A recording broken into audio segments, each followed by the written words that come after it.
You work with a lot of people. I'm curious, do you find the majority of them have unresolved emotional trauma from childhood that they don't even think is problematic, but is truly a cause of why they're going through some suffering and health issues? You know, Casper, I think most people do know that things they went through when they were younger, something wasn't right. I think most people certainly are aware and conscious, and it's kind of relieving to just grow up as myself, like, oh my gosh, like put that behind me. You know, things were rough or whatever, but you just move on, you just move forward, thinking that being older will help heal things. And I talk in my book, it's not time passing alone that heals us, it's what we do with that time that actually heals us. So I think most people aren't sure and they're confused or kind of like, what's going on when they enter into romantic relationships that somehow feel frustrating in a similar way to all the relationships they've been in. Like somebody seems really awesome and it's like, oh my gosh, like we're here again. And that really speaks to that core wounding and vulnerability where we're trying to heal by recreating circumstances that are familiar, but we need the tools to actually change those patterns.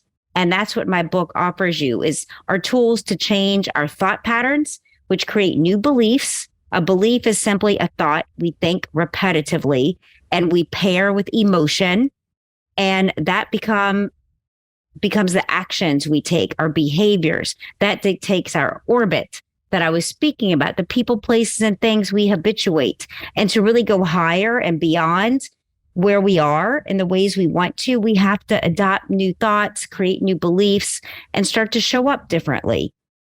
Right. Now, let's give a real world example of this. In my case, let's say I looked at the chart. So if you had the book, you'd be able to see the chart when you were born. It's a larger segment because it is a comet. So it's not like month, it's years, basically, that give you that. I was born in September of 81. So mine is in Taurus. My Chiron is in Taurus, which is neglect, as you said.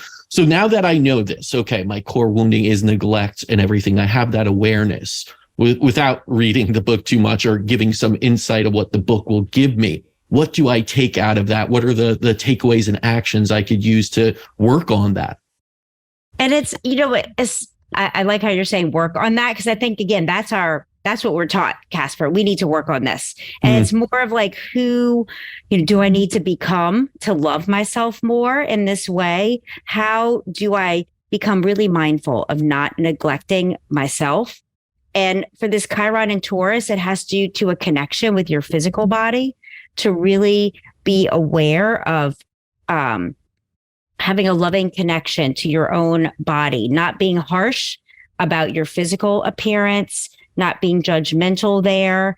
And if there were ways that you were neglected emotionally, physically growing up, how to really be mindful of your emotional needs so that you're not neglecting them also, or connecting with people that tend to overlook your emotional needs as well. Does that resonate at all with you? Sure. I mean, I think it resonates with a lot of people, but yeah, I mean, I'm the toughest critic of myself for sure, by far. I'm a harsh critic on myself.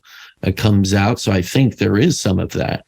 You know, looking back, I had a very good upbringing, but at the same time had a father that was very busy in the medical fields, came from Poland with nothing, right? Yes. This is why I didn't get into medicine, by the way, because I was growing up and I was like, well, my dad was there T-ball. He's working long hours at there must have been some feeling of neglect. I know that he was doing it because he wanted to help the family. Of course. But of course, as a child, you take it that way, right? And I think that's a big thing to clarify as well.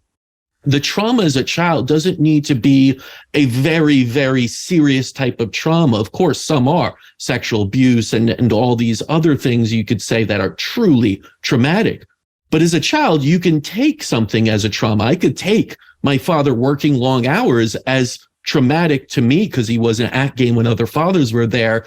And that could become an underlying belief that I'm not good enough, I'm neglected by, right? Isn't that part of that as well? You're hitting it on the head. Yes. And exactly, like, why isn't he here? And the beliefs that you created about yourself and your value and worth, Casper, at that young age is what's really important to look at. And do I want to keep believing this? Again, with the awareness and consciousness you have today around your father and who he is, but not glossing over how that affected you either. It's a balance of like you as a young boy and, you know, your dad's out and here you are.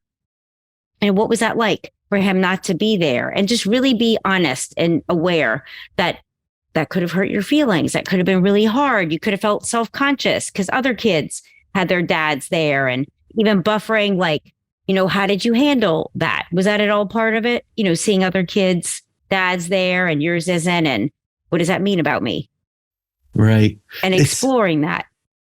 And that's the thing. It sounds a lot like once you have this awareness, because the awareness itself, it's part of the book, you have it, you read about it, whether it's neglect or something else out there that's your core wound.